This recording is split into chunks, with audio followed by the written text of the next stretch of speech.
With the rumors of Monesy going to Falcons recently, I'd like to take a look at their recent results that they've been getting at PGL Bucharest, because this is the second day at the event, and so far they've been upset by two teams, and I want to go over this game that they played versus Complexity, and then after that, I want to talk about the game that they had versus Gamer Legion, and most importantly, I want to discuss if I think Monosy could even save this team when he joins, and we'll get to that after a quick word from today's sponsor. Today's video is sponsored by SkinsMonkey. Now, if you're not familiar with SkinsMonkey, this is a trade site that allows you to take some of the old and crusty skins out of your inventory, and you can actually trade them in for something a little bit new, a little bit shinier than what you have right now. And it's really easy to do this, actually. All you need to do is log in through Steam, pick the skins that you don't want to use anymore, grab the ones that you do, and then click trade. All trades will pretty much happen immediately, and any balance that you don't use in your trade actually stays on the site for you to use for any future trades that you decide to do. And right now, if you use the link in the description, you can actually get a 35% deposit bonus, and that's good for up to $100. So let's say you deposit $100, you would actually get $135 on the site if you use my link. So make sure you check out SkinsMonkey, and let's hop right back into the video. So obviously, if Monosy is going to join the team, he'll be taking the place of Dexter on the roster. And I do want to talk about how Dexter's performing, at least so far at this event at Bucharest and in general, but I actually want to make the case that I don't think that Monosy joining is enough to save them. So we are going to pick up this series here. It is Complexity versus Falcons, and what we have is Complexity have already won the pistol. It was nothing fancy. I don't like covering pistols because I think they're random. Now, since Falcons is the favorite to win this matchup going into it, we assume that these force buy rounds are going to get a little scrappy, and we almost even expect to see a few of these slip through the fingers of Complexity. Now this round, Falcons have a pretty good plan. What they want to do is they want to deny anyone from coming out fast T-Con. This spot right here is called T-Con, by the way, since I'm from NA, but you might call it T-Mid or Main or whatever. But the idea is they want to deny anyone from getting out of here early and want to take their bad guns and force them into some uncomfortable fights, which is why we see this really cool pop setup that they're using. They're trying to get the most out of this 5.7 that Kixon has, and so far so good.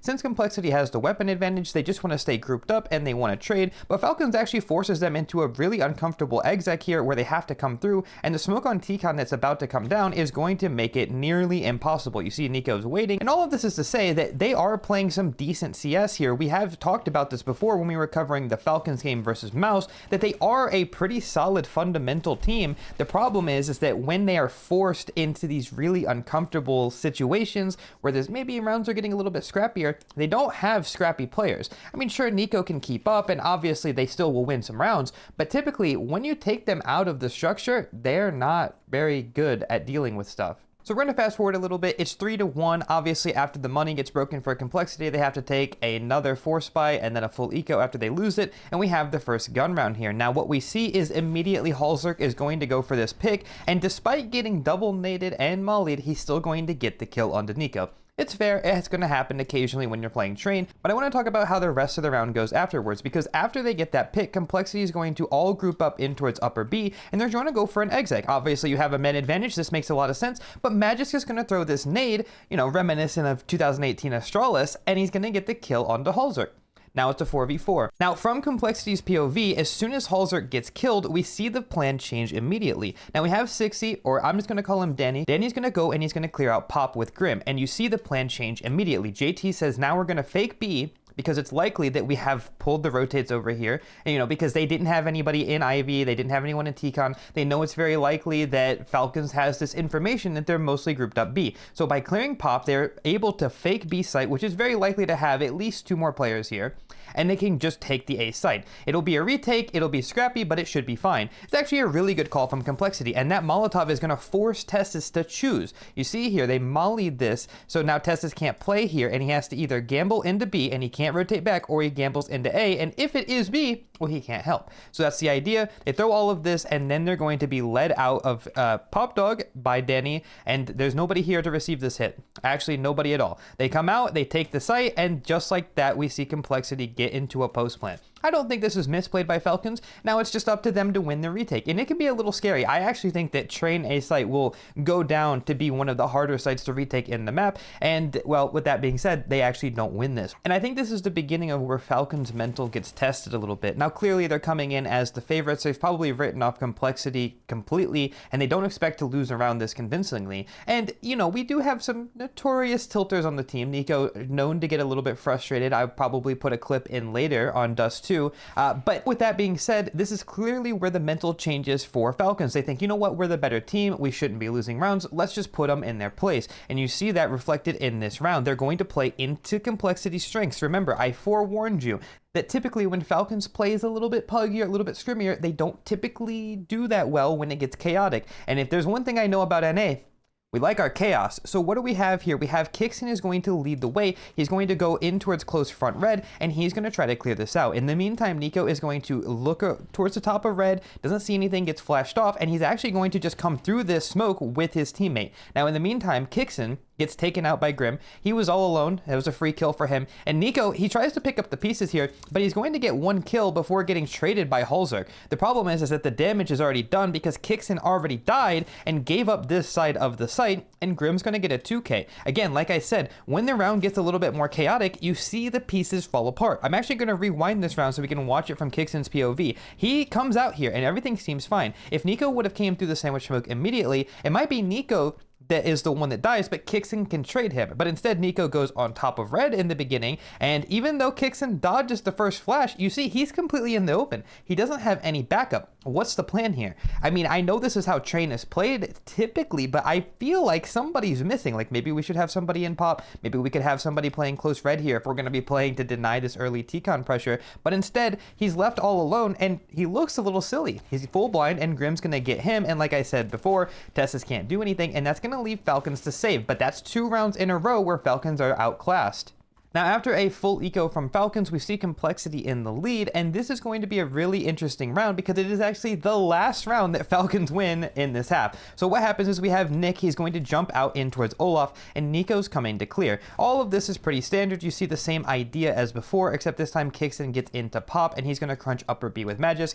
So far, so good. Nico is responsible for monitoring T-con, making sure nobody's out. And right now, it's fully possible. With this sandwich smoke being up, they should know that it's very possible somebody could be out. And Nico is going to come up here. Maybe he wants to get flashed in. I think Tessus actually has a piece of utility for him here. They're going to clear out T-con. The problem is that, well, he's not ready for Nick to be Olaf. He doesn't even consider it. And that's going to be a free kill for Nick. And afterwards, he's actually going to reposition immediately. I think he realizes that they're trying to take T-con, and he immediately punishes Tessus here, who misses another nade. And now we have Nick getting a 2k. He does get traded, but look at this. Another round that's just like, where is the communication? How are we not aware that this is possible? And by the way, as a small aside, I don't actually know if this smoke was supposed to land like that so Nick could take this fight sometime in the round, but if it did, well, that's pretty cool. With that being said, we've already seen a little bit about how Complexity likes to play these man advantage situations, which is that they group up all together and they try to just trade.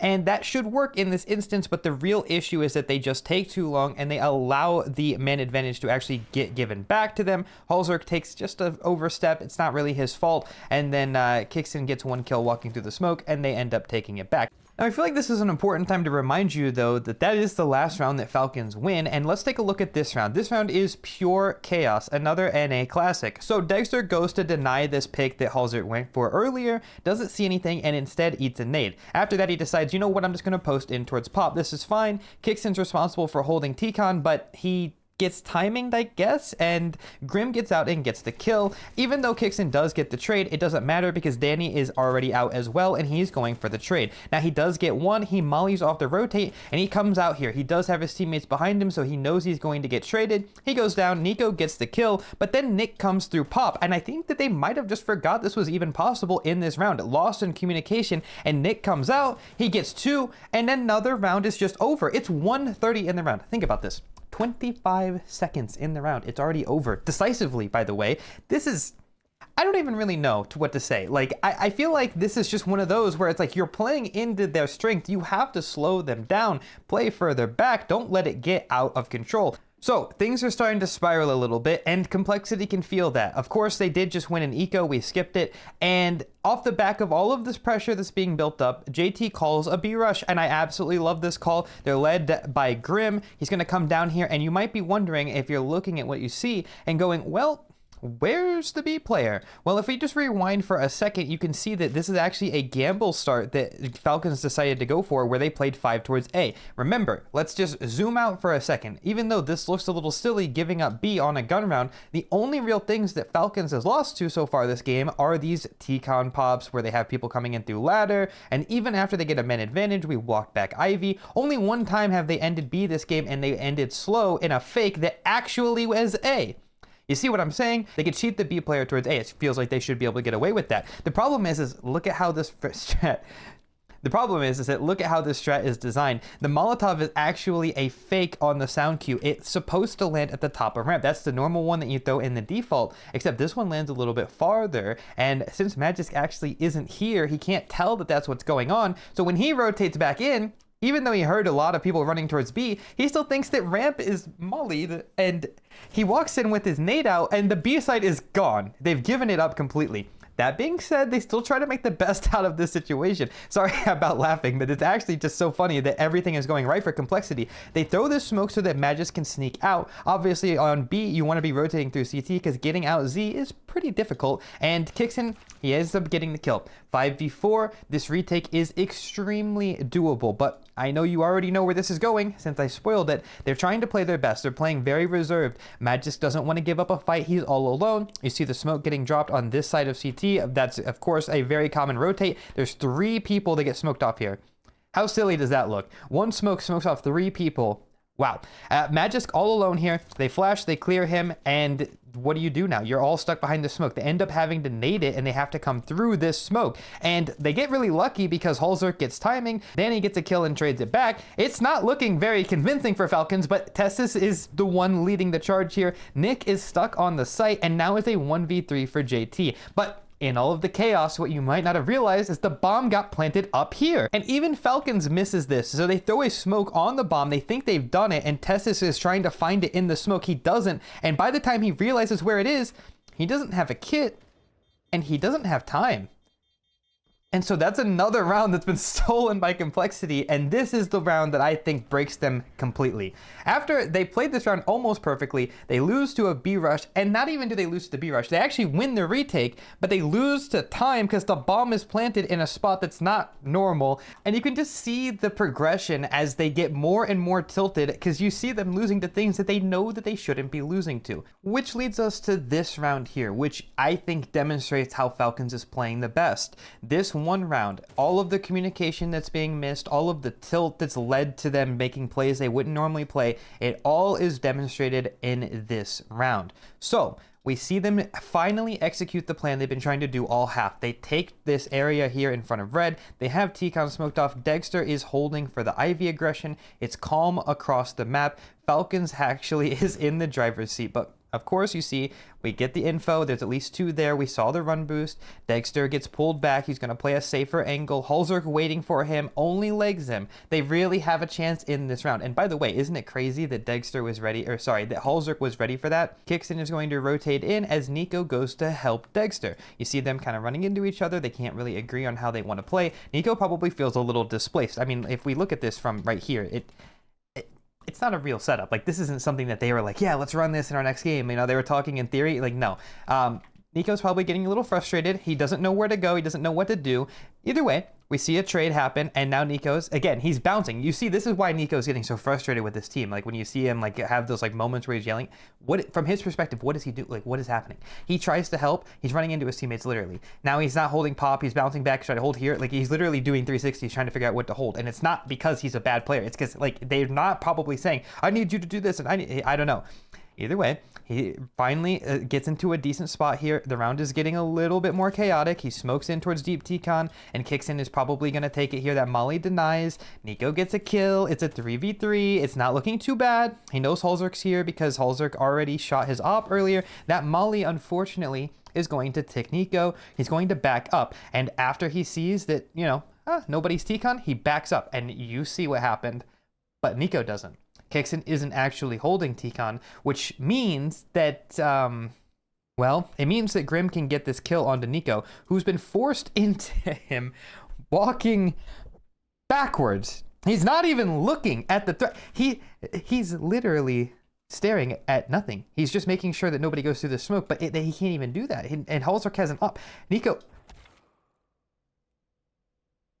And that's really where I feel like we're at. This round, I think, shows the amount of tilt, and that's really just the cherry on top, isn't it? Now, there's only a few more rounds that I want to talk about in Train, and then we'll move on to the main topic of the video, which is, can Monosy even save Falcons? And I don't really know. We'll talk about it again full in depth in a second. Now, look at this round. So we saw, if we just look at here, they won the pistol. Falcons won the pistol and the eco. We have 3 saved guns. This is basically an eco for complexity. This is you shouldn't be losing this round. We're getting ready for the gun round next. Nick is going to be chilling upper B. He is their B player. He gets spotted here, and after he gets spotted, Halzerk is going to rotate in, and he's going to be able to help him. Now, Nick drops. Magisk hears this, and he knows, okay, well, he's not upper B anymore, so clearly the best choice here is to take your Mac 10 and go for a long-range fight where you get owned by a scout. No big deal, let's just give up the man advantage, and if I sound like I'm being a little harsh, it's because, well, quite frankly, I am. I don't really understand why we've made that choice. He would have died there to a deagle, and we knew that Nick had a deagle. I'm not so sure. Off of that, we rotate in towards B. It's a B stack, and they're just going to send it. They feel like now is a good time to go.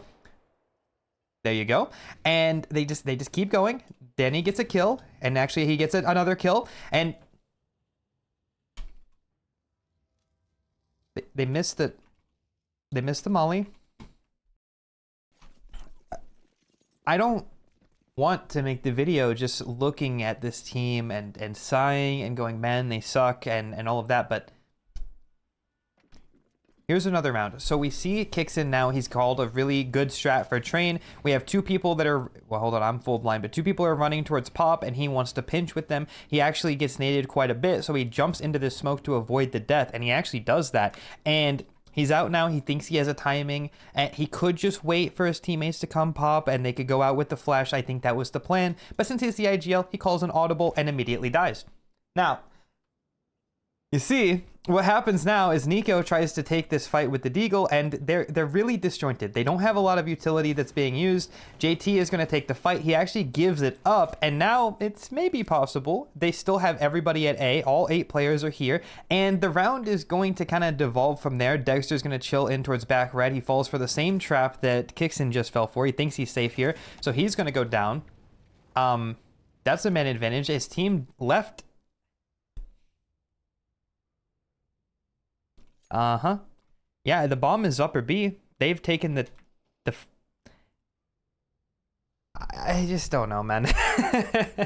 Anyway, I know that this demo review has gotten to the point where it's like you can see what I mean, but like the amount of pure misplays and calls that are being made off of tilt is kind of egregious. Like a team that has this level of funding and even this level of prestige, like, don't be fooled. Tessus, Magisk, Nico, these guys have been around for a long time, but what is happening? Like, I don't understand how you could let a few like tilting rounds just completely take you out. And it's like, you feel like you don't want to just sit here and watch, but you can't help yourself because you see it all going wrong. And I don't even want to edit this next one because this next one is, it just is, right? So they do this really slow round. They get the 1-for-1 on Nick. They don't capitalize on it. They give Halzerk time to rotate in. Nico is just going to creep down the ramp. He thinks he has the timing, and he does, actually. He gets spotted. Now Dexter tries to pick up the piece here. He's taking his timing. Halzerk is going to jump up.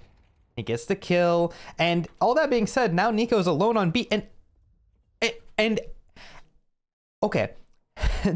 No, I'm really not gonna edit this because, like, seriously, like, okay, so Tessus gets the kill. They know he killed Danny. He just killed Danny at Ivy.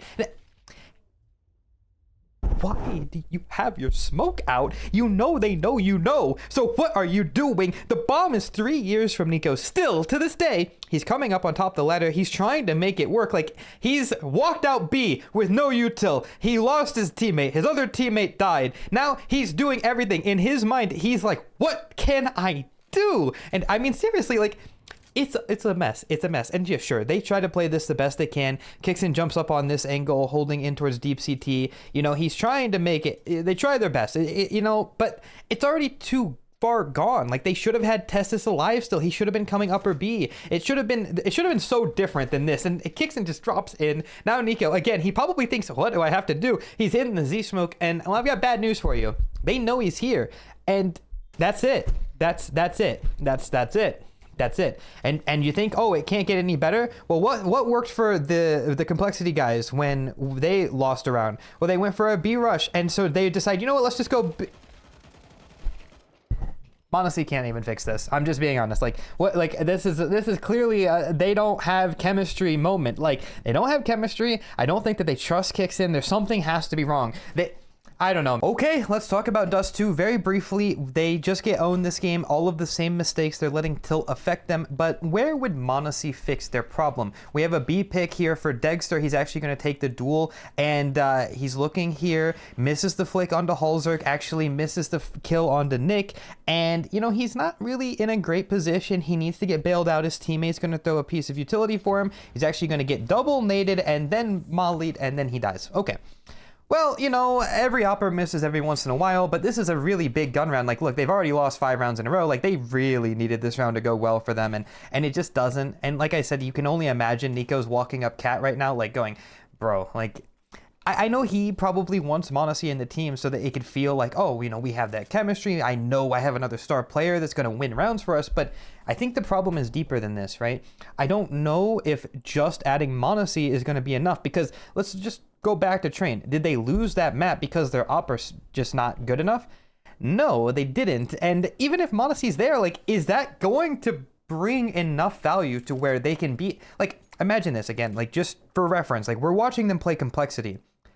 Would they have won that game with Monosy? No. They would have lost to complexity still, and that's no disrespect to my boys, but like seriously, that wouldn't even have been a convincing win against complexity, let alone any top team. And I know that this must have just been a bad day, but do we really think that it's a good move, a good enough move for Falcons?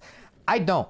I think that it's an exciting move. It's going to make them a really fun team to watch. They're probably going to be a lot puggier. They're probably going to play a little bit more like how FaZe is known to play, very exciting games. But I don't know if it's going to be enough. And I am still excited. We will cover Monosy's first game when he does play, if he even does play. But yeah, this game was a disaster. And we can just briefly go through a few of the Dust 2 rounds as well. And then we'll talk about the series they played versus Gamer Legion today. We're going to skip ahead quite a bit into this Dust 2 game because I don't want to just nitpick everything like I did on Train, because you kind of get the idea. It would make the video very boring. But we see this round. Obviously, it's just an NA eco. They don't really have a plan. Nick went for a pick in towards long, didn't get it. They took tons. They took Cat, nothing. Now they're just searching with the Deagles. And they've walked out mid to B. So, again, everything is looking good. No real issue. They've gotten out. Falcons is playing very safe. They're giving them the respect. They realize that, you know what, we're just not having a good day. We don't want to take these ego fights and give it up. So Nick is going to walk up Cat here, and he's going to take the fight onto Dexter, and well, he owns him. Well, no big deal. Now we have Grim walking out mid. He actually gets taken down. That mid to B smoke is up, so Nico is trying his best to get through. He's going to make a sound cue here that he's in CT. He needs the smoke, and Nick, he might not be very experienced, but he knew right away that jumping in towards CT was the best play. Catches Nico completely off guard. In the meantime, Danny gets a kill onto the mid player. He picks up Grim's Galil. He gets another one. And you see, this is what I mean. This is what I mean. This is a Falcons issue. This is not a Monosy join the team issue. Okay, we could give, you know, credit to Dexter giving that kill over to Nick, but like, he still hit him with this guy. Like, yeah, I know he needs to kill him, but like, you know, he dies. Nico gets caught spamming.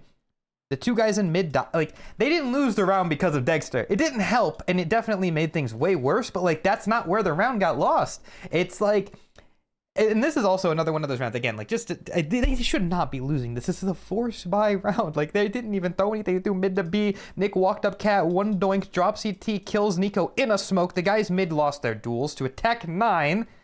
This will be the last round that I think is worth mentioning. So we have Grim. He's going to go for a solo play here. He's going to throw that smoke, which puts out the molly. He's going to be peeking, unpeeking here, just trying to use, and we would call this peeker's advantage, but it's not how you think it is. This is not a CS2 is bad moment. It's just the idea is if they peek into you with the flash, you're going to get blinded. And by unpeeking and repeeking, what can happen is, and this is a little psychological thing because they did this on CSGO, when this guy first peeks, he's not going to see you, and then you peek into him. So he peeks, lets his guard down, and then you kill him, right? That's the idea with the unpeak peeker's advantage thing. It's not just a CS2 thing, even though we know a lot of people have been talking about that. Grim gets his kill, and he's going to back up.